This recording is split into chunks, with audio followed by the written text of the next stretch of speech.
Ang lalaki ng mga kabayan ng tanim kong kalabasa. Ayan o, mag-iisang dangkal na ang lapad. Ito yung pinakamalaki mga kabayan o. Pinakaunang bunga.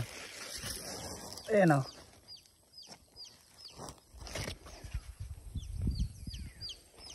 Yan, tapos inabunuhan ko yung mga kabayan ng pinaghalong urea saka triple 14. Ayan. Kasi umulan mga kabayan kahapon.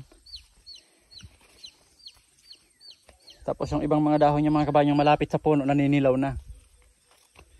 Ayan mga kabayan na.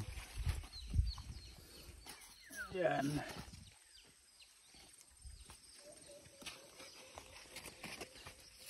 Marami na yan mga kabayan. Ayan.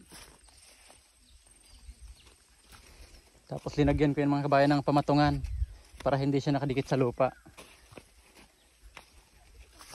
Ayan mga kabayan ha.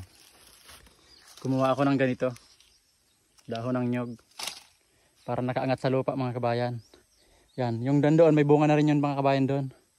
Tapos maraming maliliit na nakasunod. Katulad nito mga kabayan. Ayan.